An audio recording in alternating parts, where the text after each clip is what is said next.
नमस्कार दोस्तों, जागृति क्लासेस के ऑनलाइन प्लेटफॉर्म पे आपका पुनः स्वागत है। जैसा कि हम लोग पिछली क्लास में डिस्कस कर रहे थे, पिछली क्लास में हमने बालक के विकास का सामान्य वर्गीकरण किया था और बालक के विकास के सामान्य वर्गीकरण को हमने दो भागों में बांटा था, प्री नेटल डेवलपमेंट और पोस्ट नेटल डेवलपमेंट। जन्म से पूर्व का विकास कैसे होता है और जन्म के बाद का विकास कैसे होता है। जन्म से पूर्व के विकास की हमने 3 अवस्थाएं पढ़ी थी, बीजावस्था, भ्रूणावस्था और गर्भावस्था, जर्मिनल स्टेज, एम्ब्रियो स्टेज और फीटस स्टेज। इसके बाद में हमने ये भी देखा था कि प्री नेटल डेवलपमेंट को प्रभावित करने वाले कारकों में मुख्य रूप से मातृत्व पोषण होता है, मातृत्व आयु होती है, उसका माँ को आराम व व्यायाम की ज़रूरत होती है, माँ को किसी भी नशे का आदी नहीं होना चाहिए, उसको पर्याप्त आराम करना चाहिए। ये कुछ फैक्टर हमने प्री नेटल डेवलपमेंट को प्रभावित करने वाले देखे थे। उसके बाद में हमने ये भी पढ़ा था कि जन्म के बाद में बालक का जो विकास होता है वो किस प्रकार से होता है। हमने हिंदू धर्मशास्त्रों के अनुसार देखा था, कोल सैनिक के अनुसार देखा था, श्रीमती हरलोक महोदया के अनुसार देखा था और हमने बालक का सामान्य वर्गीकरण देखा था। आज हम लोग जो हमने स्टार्ट किया था बालक के विकास का सामान्य वर्गीकरण, और सामान्य वर्गीकरण में जो हमारा जन्म के बाद की अवस्थाएं हैं, जन्म के बाद की अवस्थाओं में जितनी भी अवस्थाएं, मुख्य रूप से जन्म के बाद की हमने 5 अवस्थाएं देखी थी। उन अवस्थाओं में सबसे पहली हमारी अवस्था है शैशव अवस्था। कौन सी है? शैशवा अवस्था, इन्फेंसी स्टेज। शैशव अवस्था को मुख्य रूप से किन किन उपनामों से पुकारा जाता है, आज हम लोग इसको पढ़ने की कोशिश करेंगे, इसको समझने की कोशिश करेंगे। शैशव अवस्था का समय होता है जन्म से, जो एक्यूरेट है, जन्म से 5 वर्ष। क्या है? जन्म से 5 वर्ष शैशव अवस्था का समय होता है। हमने ये देखा था कि मनोवैज्ञानिकों ने इसको जन्म से 2 वर्ष तक का भी बताया है। अगर ऑप्शन में जन्म से 5 वर्ष ऑप्शन हो तो हमें जन्म से 5 वर्ष पे टिक करना है। यदि जन्म से 5 वर्ष अगर ऑप्शन में नहीं हो और ऑप्शन में हो जन्म से 2 वर्ष, तो हमें 2 वर्ष पे टिक करना है। और अगर दोनों ऑप्शन में हो, जन्म से 5 वर्ष भी और जन्म से 2 वर्ष भी, तो बिल्कुल क्लियर याद रखना है, बिना किसी कंफ्यूजन के हमें जन्म से 5 वर्ष वाले पे टिक करना है। क्लियर है? शैशव अवस्था का समय कौन सा होता है? जन्म से 5 वर्ष। क्लियर है? इस शैशव अवस्था के विभिन्न मनोवैज्ञानिकों ने विभिन्न उपनाम दिए, तो हम उनको समझने की कोशिश करते हैं। सबसे पहले एक हमारे मनोवैज्ञानिक थे जिनका नाम था वैलेंटाइन। क्या नाम था? वैलेंटाइन। ये वो नहीं है 14 फरवरी वाला वैलेंटाइन डे नहीं है, मनोवैज्ञानिक का नाम है वैलेंटाइन। वैलेंटाइन ने शैशव अवस्था को सीखने का आदर्श काल बताया था। क्या बताया था? सीखने का आदर्श काल, आइडल एज ऑफ लर्निंग। सीखने का आदर्श काल बताया था। किसने बताया था? वैलेंटाइन ने। वैलेंटाइन के बाद में एक मनोवैज्ञानिक थे जिनका नाम था स्ट्रैंग। स्ट्रैंग ने इसे भावी जीवन की आधारशिला बताया था। भावी जीवन की आधारशिला।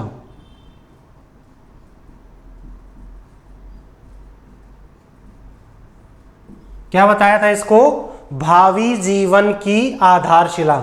एक मनोवैज्ञानिक थे जिनका नाम था क्रो एवं क्रो। क्रो एवं क्रो ने शैशव अवस्था को 20वीं शताब्दी बालकों की शताब्दी का उपनाम दिया था। 20वीं शताब्दी बालकों की शताब्दी। 20वीं शताब्दी बालकों की शताब्दी। ये किसने बोला था? ये बोला था क्रो एवं क्रो ने। क्रो एवं क्रो के बाद में एक मनोवैज्ञानिक थे जिनका नाम था रोस ने इसको कल्पना के नायक की संज्ञा दी थी। कल्पना के नायक की संज्ञा।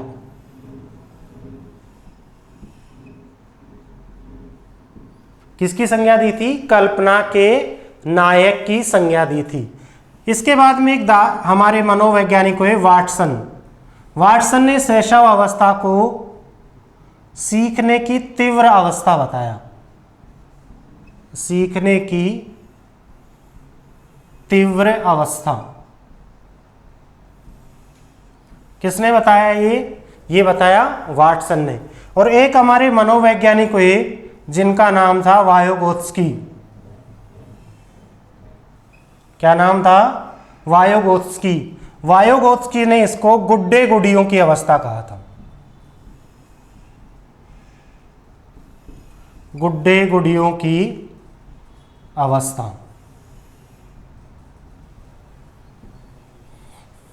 पहले हमारे मनोवैज्ञानिक कौन थे?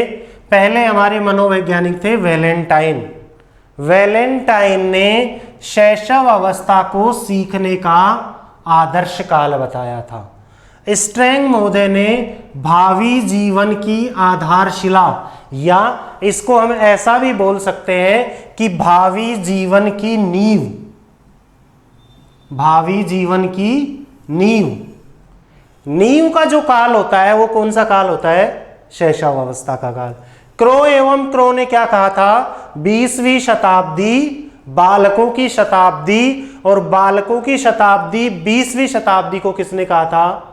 क्रो ने कौन सी अवस्था को? शैशव अवस्था को। रोस महोदय के अनुसार इसको कल्पना के नायक की अवस्था कहते हैं, या इस अवस्था में बालक सबसे ज्यादा कल्पनाशील होता है। वाटसन के अनुसार सीखने की तीव्र अवस्था कहते हैं इसको, और वायोगोत्स्की ने इसे गुड्डे गुडियों की अवस्था कहा है। ये इनके उपनाम हैं। उम्मीद करता हूं ये समझ में आया होगा। इसके बाद में इन उपनामों के अलावा कुछ अन्य नाम हो रहे हैं जो किसी मनोवैज्ञानिक ने नहीं दिए, बल्कि हम वास्तविक या जनरल रूप से हम इस अवस्था को बोलते हैं विभिन्न उपनामों से। अन्य उपनाम क्या क्या है? जीवन का सबसे महत्वपूर्ण काल माना है इसको। जीवन का सबसे महत्वपूर्ण काल क्या बताया इसको? जीवन का सबसे महत्वपूर्ण काल बताया है। इसको अनुकरण द्वारा सीखने की अवस्था कहा है। अनुकरण द्वारा सीखने की अवस्था।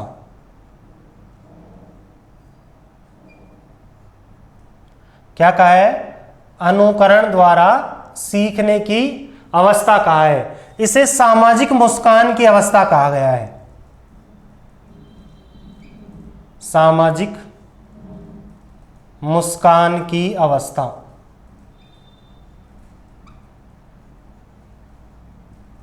क्या कहा गया है?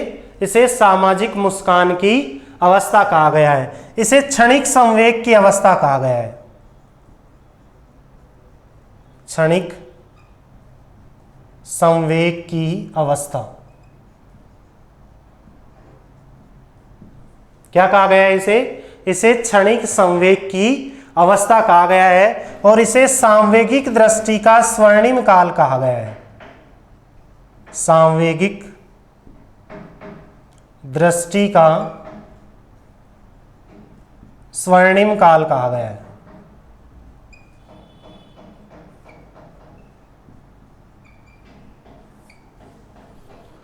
क्या क्या कहा गया है?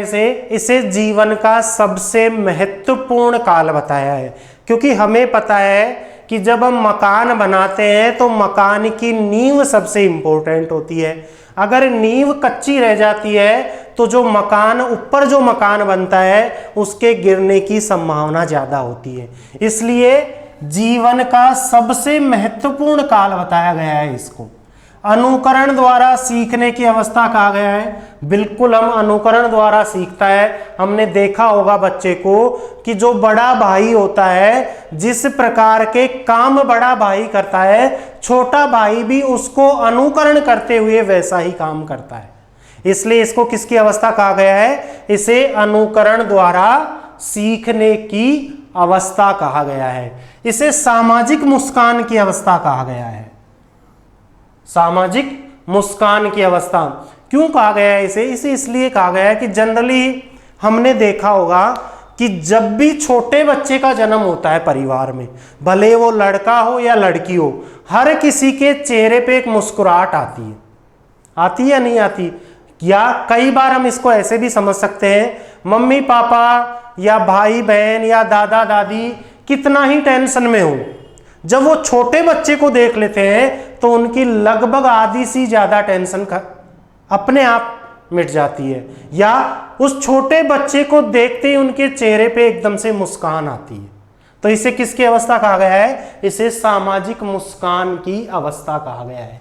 इसे क्षणिक संवेग की अवस्था कहा गया है। क्यों कहा गया है? क्योंकि आपने देखा होगा छोटे बच्चे को थप्पड़ लगा दो, रोने लग जाएगा, 2 सेकंड बाद में उसको आप एक टॉफी दे दो, तुरंत मान जाएगा। उसके जो संवेग होते हैं वो कुछ समय के लिए होते हैं, और इसे सांवेगिक दृष्टि का स्वर्णिम काल कहा गया है। बच्चा 2 मिनट में रोने लग जाएगा, 2 मिनट में हंसने लग जाएगा, फिर 2 मिनट में सो जाएगा, फिर खेलने लग जाएगा। मतलब संवेगों की दृष्टि से इसको गोल्डन टाइम कहा गया है, सांवेगिक दृष्टि का स्वर्णिम काल कहा गया है। क्लियर है? तो ये किसके उपनाम थे?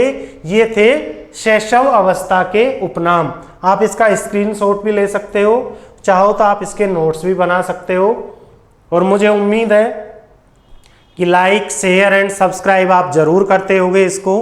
आपसे रिक्वेस्ट है कि हर वीडियो के नीचे कमेंट बॉक्स में जाकर के आप अपना जो वैल्यूएबल सजेशंस है कृपया करके वो भी हमें देने की कोशिश करें। जैसा भी आपको समझ में आया है उस वीडियो से रिलेटेड कोई भी आपको समस्या है किसी भी सब्जेक्ट की, आप डिफरेंट सब्जेक्ट के वीडियो देखते होंगे, पॉलिटिकल साइंस के, ज्योग्राफी के, हिंदी के, हिस्ट्री के, करंट के, साइंस के, आप सभी चीज़ों का वीडियो देखते होंगे। तो आप जितने भी वीडियो देखते हैं और उस वीडियो में जो भी कमी आपको लगती है, अगर वो वीडियो अच्छा है तो आप अच्छे कमेंट कीजिए। अगर उस वीडियो में आपको कुछ कमी दिखती है तो कृपया करके आप हम बेटर किस तरीके से आपको पढ़ा सकते हैं, आपको क्या क्या चीज़ों की और ज़रूरत है, आप कृपया करके कमेंट बॉक्स में जाके कमेंट जरूर कीजिए, जिससे टीचर को भी थोड़ा अच्छा लगता है कि वास्तव में जो वो पढ़ा रहा है वो बच्चे को समझ में भी आ रहा है या नहीं आ रहा है।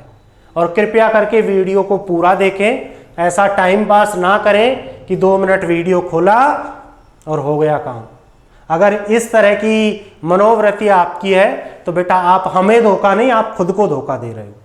हमें कोई दिक्कत नहीं है, और मैंने ऐसा जनरली हमारे मनोविज्ञान में कहते भी हैं कि जो चीज़ आपको फ्री ऑफ कॉस्ट मिलती है उस चीज़ की वैल्यू नहीं करते हो आप, और अगर यही चीज़ आपको पेड होती तो आप इस चीज़ की वैल्यू करते।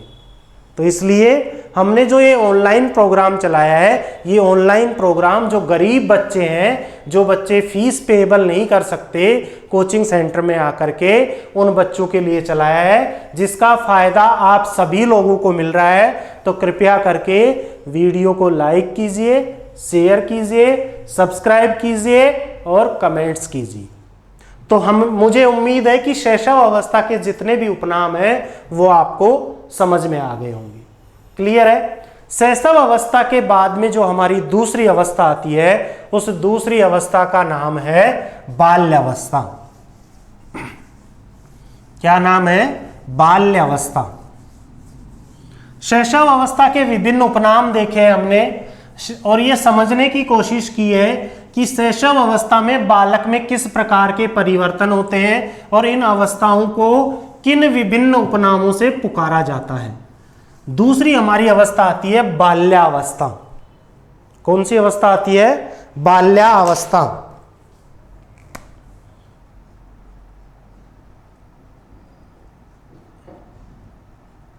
बाल्यावस्था का समय कौन सा होता है? 6 साल से 12 साल तक, या 2 साल से 12 साल तक। बाल्यावस्था को 2 भागों में विभाजित किया गया है, पूर्व बाल्यावस्था, पूर्व बाल्यावस्था और उत्तर बाल्यावस्था। पूर्व बाल्यावस्था का समय 2 साल से 6 साल तक और इसका 6 साल से 12 साल तक। क्लियर है? इसके क्या क्या उपनाम है वो देखने की कोशिश करते हैं। हमारे मनोवैज्ञानिक थे कोल एवं ब्रूस, कोल एवं ब्रूस। कोल एवं ब्रूस ने बाल्यावस्था को जीवन का अनोखा काल कहा था। क्या कहा था?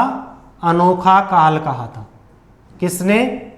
कोल एवं ब्रूस ने इसको जीवन का अनोखा काल कहा था। क्लियर है? दूसरे हमारे मनोवैज्ञानिक आते हैं रोस। रोस ने इसको मिथ्या परिपक्वता का काल कहा था।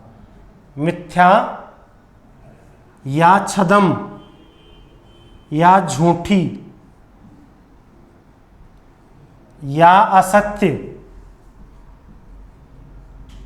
कई बुक्स में इसके कई अलग अलग नाम हैं। मिथ्या, छदम, झूठी या असत्य परिपक्वता का काल कहा था।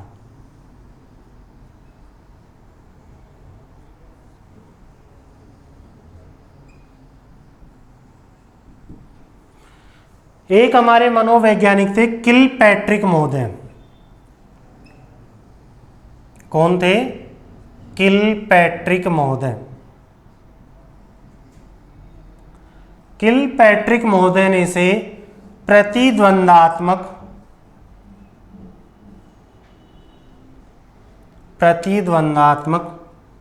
समाजीकरण का काल कहा था।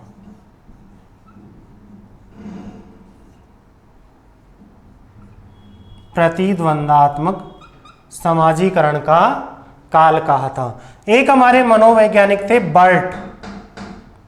बर्ट ने इसे भ्रमण व साहसिक कार्यों की अवस्था कहा था। भ्रमण व साहसिक कार्यों की अवस्था।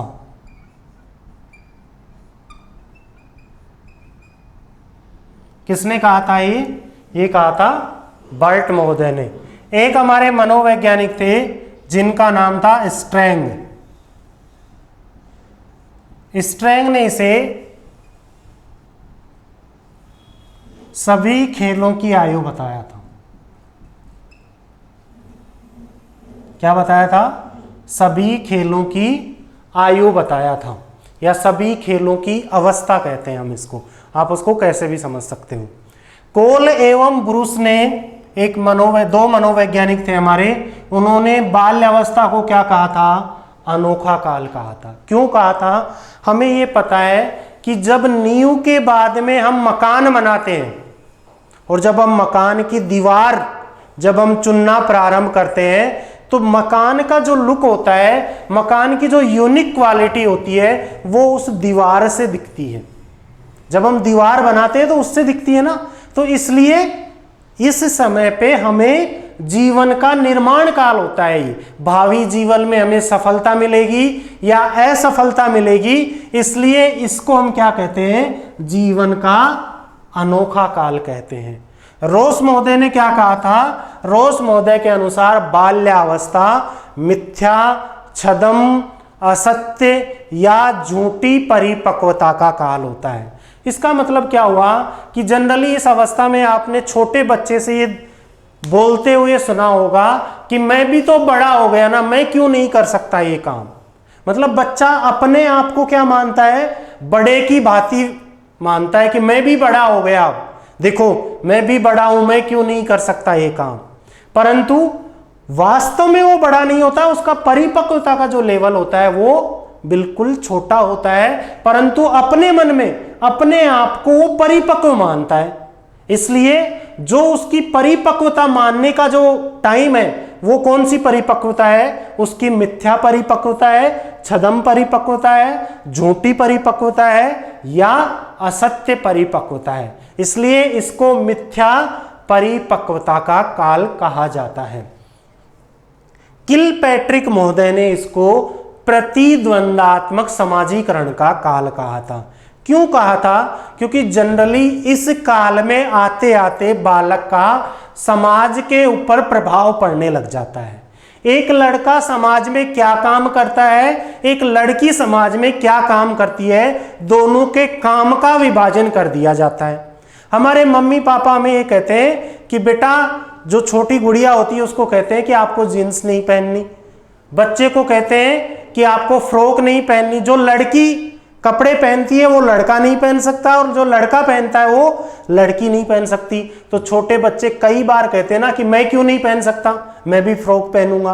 वो उनके बीच में क्या होता है, द्वंद्व होता है कि ऐसा काम मैं क्यों नहीं कर सकता, जबकि समाज ने हमारे जेंडर के आधार पे उसको अलग अलग डिफरेंशिएट कर दिया है, अलग अलग उसको बांट दिया है। परंतु बच्चे को ये समझ नहीं होती, क्योंकि बच्चे को समझ कौन सी होती है, अभी पहले पढ़ा है ना हमने, बच्चे को मिथ्या परिपक्वता होती है। तो इस काल में बच्चे के अंदर द्वंद्व होता है लड़का या लड़की में कि मैं ये काम क्यों नहीं कर सकता, मेरी सिस्टर ये काम क्यों करती है, मैं क्यों नहीं कर सकता। तो इसे हम कौन सी अवस्था कहते हैं? प्रतिद्वंदात्मक समाजीकरण का काल कहते हैं। बर्ट महोदय ने इसको भ्रमण व साहसिक कार्यों की अवस्था कहा था। आप छोटे बच्चे को ये कहोगे कि चल तेरे को पार्क में लेके चलता हूं, तुरंत, भले वो थक भी रहा हो, हमेशा बच्चा भ्रमण करना चाहता है। खुद के घर में कम रुकता है, दूसरे के पड़ोसियों के घर में ज्यादा जाके रुकता है, हमेशा घूमता रहता है। वो देखिए ना, छोटे बच्चे गांव की गलियों में खूब घूमते हो, घर पे तो रुकते ही नहीं है। और साहसिक कार्यों की अवस्था, चढ़ जाएंगे, कूद देंगे ऊपर से, मतलब जो उसके मन में आ रहा है वही करेंगे। देखा है ना, कई बार छोटे बच्चे ऊपर से कूद जाएंगे, चढ़ जाएंगे उसके ऊपर, उनको डर नहीं लगता है। इसलिए इसे भ्रमण व साहसिक कार्यों की अवस्था कहा है। बर्ट स्ट्रेंग महोदय ने इसको क्या कहा था? सभी खेलों की आयु कहा था। बच्चा इस अवस्था में लगभग सारे खेल खेलता है, इसलिए इसको सभी खेलों की अवस्था कहा गया है। क्लियर है? यहां तक समझ में आ गया होगा। इसके अलावा विभिन्न मनोवैज्ञानिकों ने तो इसके नाम दे दिए, इसके अलावा भी इसके कई अन्य उपनाम और हैं। क्या क्या उपनाम हैं वो भी हम एक बार समझने की कोशिश करेंगे। देखो, इसको हम मुख्य रूप से बाल्यावस्था को जीवन का निर्माण काल कहा गया है। क्या काल कहा गया है? जीवन का निर्माण काल कहा गया है। निर्माण काल का मतलब होता है भावी जीवन की सफलता व असफलता का काल कहा गया है। सफलता व असफलता का काल कहा गया है इसको। क्लियर है? इसको हम प्रारंभिक विद्यालय की आयु कहते हैं। प्रारंभिक विद्यालय की आयु।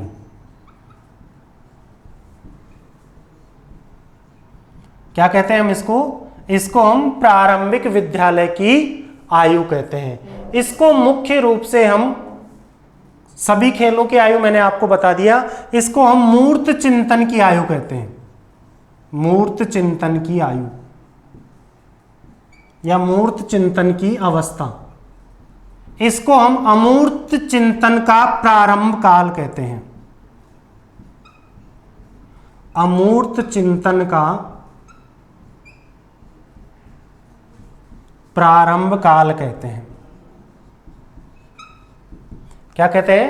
अमूर्त चिंतन का प्रारंभ काल कहते हैं। पूर्व बाल्यावस्था को खिलौनों की आयु भी कहा गया है। क्या कहा गया है? खिलौनों की आयु, टॉय एज। खिलौनों की आयु या खिलौनों की अवस्था। उत्तर बाल्यावस्था को गैंग एज कहते हैं। उत्तर बाल्यावस्था को क्या कहते हैं? गैंग एज या टोली या दल या समूह की अवस्था। टोली, दल या समूह की अवस्था। क्लियर है? क्या कहते हैं हम?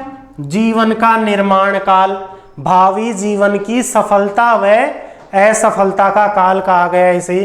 प्रारंभिक विद्यालय की आयु कहा गया है। इसको मूर्त चिंतन की अवस्था, जो चीज दिखाई देती है उसके बारे में बालक चिंतन करता है कि ये बोतल क्यों है, कैसे बनती है, क्या काम आती है बोतल, बोतल का निर्माण कैसे होता है। जो वस्तु उसे दिखाई दे रही है उसी वस्तु का वो चिंतन करता है, और जो वस्तु उसे दिखाई नहीं दे रही उस वस्तु के बारे में सोचना प्रारंभ कर देता है। अमूर्त चिंतन के बीज प्रारंभ हो जाते हैं इसमें। इसको पूर्व बाल्यावस्था को खिलौनों की आयु कहा गया है, और उत्तर बाल्यावस्था को गैंग एज या टोली या दल या समूह की आयु कहा गया है। क्लियर है? तो बाल्यावस्था के ये विभिन्न उपनाम हैं। समझ में आया होगा? अब नोट डाल के आपको यहां पे एक बात और लिखनी है कि बालिकाओं की बाल्यावस्था का जो समय होता है, बालिकाओं की जो बाल्यावस्था का समय होता है वो होता है 10 वर्ष तक, और बालकों की बाल्यावस्था का जो समय होता है वो होता है 12 वर्ष तक। क्योंकि लड़कियां लड़कों की अपेक्षा जल्दी परिपक्व हो जाती हैं, जल्दी मैच्योरिटी लेवल आ जाता है। अंगों का विकास, शारीरिक विकास, मानसिक विकास, संवेगात्मक विकास बच्चों की अपेक्षा, लड़कों की अपेक्षा लड़कियों का जल्दी हो जाता है। इसलिए इसको बाल्यावस्था को लड़कियों की जो आयु है वो 10 वर्ष बताया गया है और लड़कों की आयु 12 वर्ष बताया गया है। क्लियर है? अब तीसरी हमारी अवस्था आती है किशोर अवस्था। कौन सी आती है? किशोर अवस्था। किशोर अवस्था का समय क्या था? किशोर अवस्था का जनरली समय होता है 12 साल से 18 साल तक। 12 साल से 18 साल तक किशोरा अवस्था।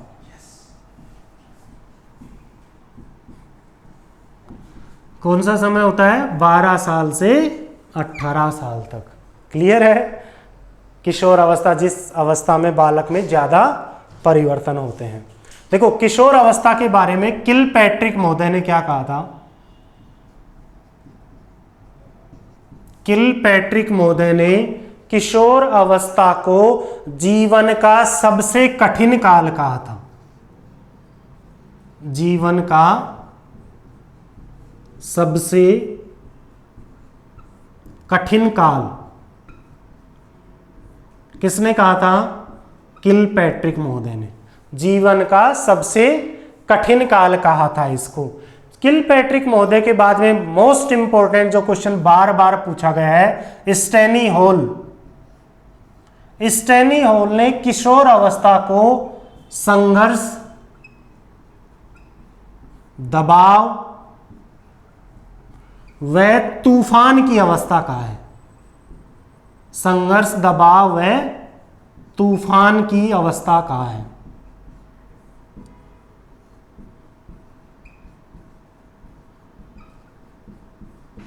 संघर्ष, दबाव व तूफान की अवस्था कहा है किसने? स्टैनी हॉल ने। रोस महोदय ने इसको शैशव अवस्था की पुनरावृत्ति बताया है। शैशव अवस्था की पुनरावृत्ति।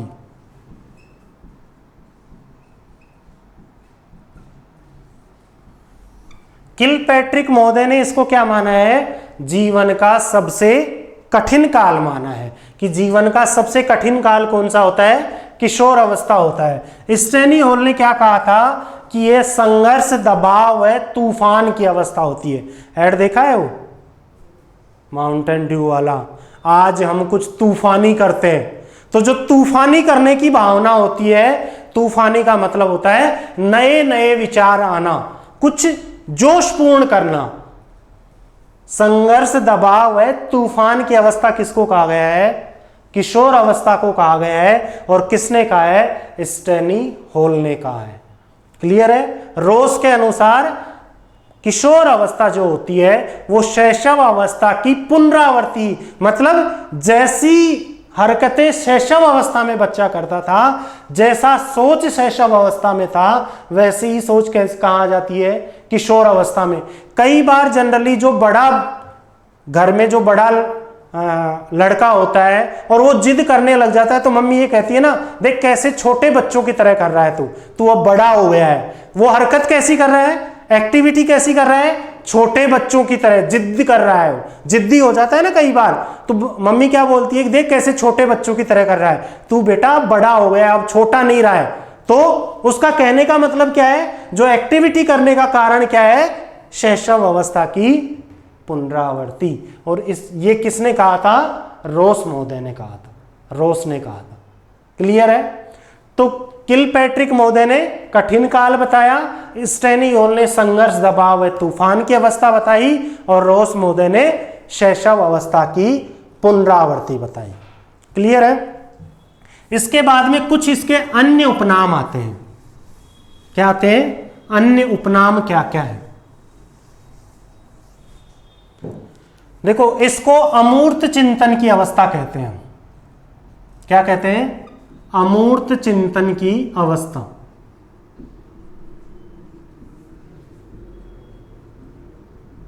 इसको हम क्या कहते हैं, अमूर्त चिंतन की अवस्था कहते हैं। इसे हम दल भक्ति की अवस्था कहते हैं। और दल की अवस्था कौन सी थी, बाल्यावस्था। और बाल्यावस्था भी कौन सी, उत्तर बाल्यावस्था। और दल भक्ति की अवस्था किशोर अवस्था। दल भक्ति की अवस्था भी कहते हैं इसको हम देशभक्ति की अवस्था कहते हैं। किसकी अवस्था कहते हैं, देशभक्ति की अवस्था।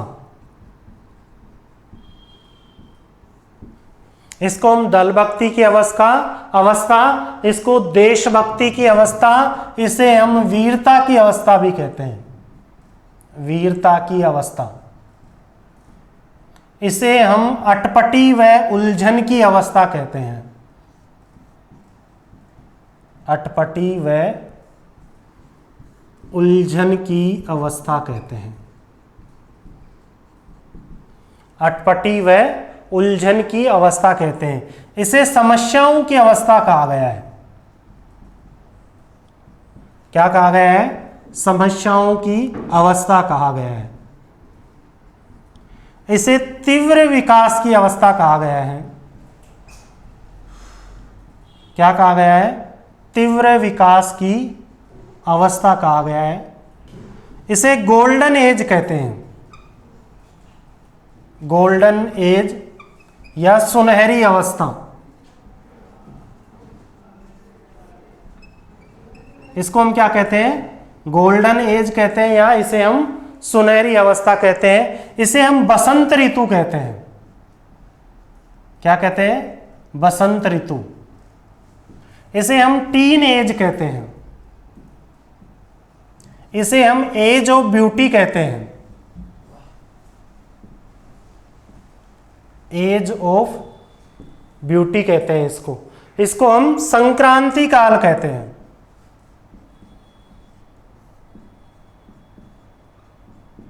क्या कहते हैं इसको इसे हम मुख्य रूप से संक्रांति काल कहते हैं। इसे हम संवेगात्मक परिवर्तन की अवस्था कहते हैं, संवेगात्मक परिवर्तन की अवस्था कहते हैं।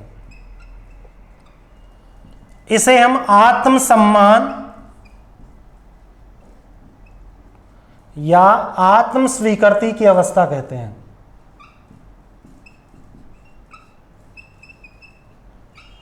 इसे आत्मसम्मान या आत्म स्वीकृति की अवस्था कहते हैं। देखो, मैंने आपको बाल्य अवस्था में बताया था कि मूर्त चिंतन की अवस्था किसको कहते हैं, बाल्य अवस्था को।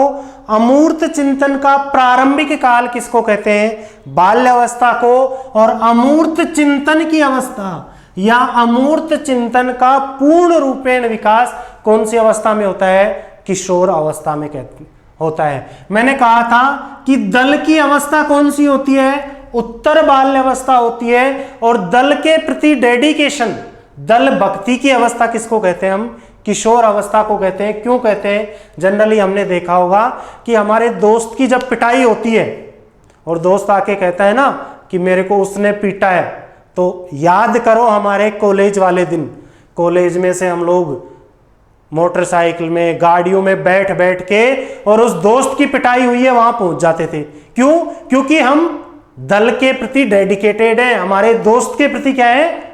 भक्त हैं, हम उसके भक्त हैं। उसकी पिटाई हो गई तो हमें भी उसको पीटना है सामने वाले को जाके। हम जिस दल को फॉलो करते हैं उस दल के भक्त बन जाते हैं। हम उस दल के जो जो नॉर्म्स होते हैं, उस दल का जो जो पोर्टफोलियो होता है, जो जो उसके रूल्स रेगुलेशन होते हैं, उन्हें हम फॉलो करने की कोशिश करते हैं। इसलिए हम इसको क्या कहते हैं? दल भक्ति की अवस्था कहते हैं, देशभक्ति की अवस्था। 15 अगस्त 26 जनवरी के टाइम पे सबसे ज़्यादा जो उत्साह होता है वो किशोर अवस्था में होता है। हम टाइम से उठते हैं, 5 बजे उठ जाते हैं, 3 बार नहाते हैं और प्रेस करते हैं कपड़ों के, भले साल भर प्रेस करें या ना करें, 15 अगस्त 26 जनवरी को जरूर करते हैं। हम पीछे हम गुलाब का फूल बनाएंगे और जब भी जैसे ही देशभक्ति गाने प्रारंभ होंगे और हमारे रोंगटे खड़े हो जाते हैं। क्यों?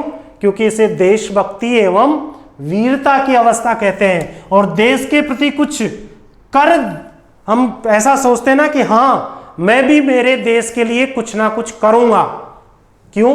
क्योंकि किशोर अवस्था में ये दोनों जो भाव होते हैं, जो दोनों तत्व होते हैं, वो प्रधानता की अवस्था में होते हैं। इसको हम अटपटी व उलझन की अवस्था कहते हैं। बिल्कुल है अटपटी, हमें ये नहीं पता होता है कि हमें क्या करना है, हमेशा कुछ ना कुछ प्रॉब्लम्स आती रहती है, इसलिए इसको हम अटपटी व उलझन की अवस्था कहते हैं। इसे हम समस्याओं की अवस्था कहते हैं। इसे हम द्रुत व तीव्र विकास की अवस्था कहते हैं। इसको हम गोल्डन एज, सुनहरी अवस्था, सुंदर सुंदर सपने लेते हैं ना हम कि काश मैं भी ऐसा होता, काश ये मेरे साथ होती। हम गोल्डन एज होता है हमारी, सुंदर सुंदर कल्पनाएं करते हैं। इसे हम क्या कहते हैं? बसंत ऋतु कहते हैं। क्यों कहते हैं बसंत ऋतु? क्योंकि हमें ये पता है कि किशोर, बसंत ऋतु का मतलब क्या होता है? अगर हम हमारी जो ऋतुएं हैं उनके ऊपर अप्लाई करें तो बसंत ऋतु में पुराने पत्ते झड़ जाते हैं और नए पत्ते आते हैं, नई कोपले आती है पेड़ों में।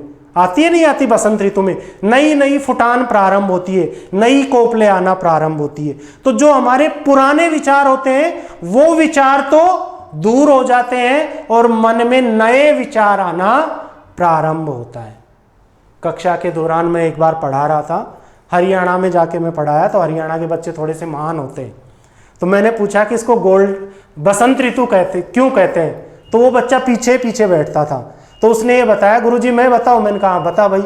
बोला जी इस अवस्था में क्या होता है कि जो हमारा स्कूल वाला प्यार होता है उसको तो भूल जाते हैं हम, और कॉलेज वाला प्यार प्रारंभ हो जाता है हमारा, नई आ जाती है और पुरानी वाली को भूल जाते हैं। इसका मतलब क्या हुआ कि पुराने जो विचार हैं उनकी तो समाप्ति हो जाती है और नए विचारों का आगमन होता है। इसलिए हम इसको क्या कहते हैं? बसंत ऋतु कहते हैं। इसे हम क्या कहते हैं? टीन एज कहते हैं। टीन एज, इसे हम क्या कहते हैं? एज ऑफ ब्यूटी, सौंदर्य की अवस्था कहते हैं। दिन में 3 बार हाथ धोएंगे, 3 बार कांच के सामने जाएंगे, क्रीम लगाएंगे। हम लगाते हैं नहीं लगाते? और स्कूल टाइम में हमने जनरली देखा है बच्चे पीछे वाली जेब में कंघा रखते हैं, रखते नहीं रखते? और जहां भी मोटरसाइकिल दिखी और अपने बाल, हमेशा बालों को सजा के रखता है। रात के टाइम भी बाल बांधते हैं हम किशोर अवस्था के टाइम पे। और लड़कियां अपने बैग में छोटा सा कांच रखती हैं, वो भी बार बार देखती रहती है कि मैं सुंदर हूं या नहीं हूं। अगर कुछ लग भी गया तो उसको तुरंत पहुंचती है। धूप से बचने के लिए किसका प्रयोग करती है? मास्क का प्रयोग करते हैं। क्लियर है या नहीं है? इसलिए इसको हम क्या कहते हैं? एज ऑफ ब्यूटी कहते हैं, सौंदर्य की अवस्था कहते हैं। बालक में सुंदरता, सबसे ज्यादा सुंदर दिखना चाहता है इस अवस्था में। इसको हम संक्रांति काल कहते हैं, नए विचारों का आगमन होता है। इसको हम संवेगात्मक परिवर्तन की अवस्था कहते हैं और इसे हम आत्मसम्मान या आत्म स्वीकृति की अवस्था कहते हैं। क्लियर है? तो ये आज का जो लेक्चर था वो था हमारी जो बालक की विभिन्न अवस्थाएं होती हैं, उन विभिन्न अवस्थाओं के क्या क्या उपनाम होते हैं, मुख्य रूप से हमने ये समझा है। उम्मीद करता हूं समझ में आया होगा। घर पे रहिए, सेफ रहिए, सुरक्षित रहिए और कमेंट बॉक्स में जाकर के कमेंट जरूर कीजिए। क्लियर है? थैंक यू, धन्यवाद।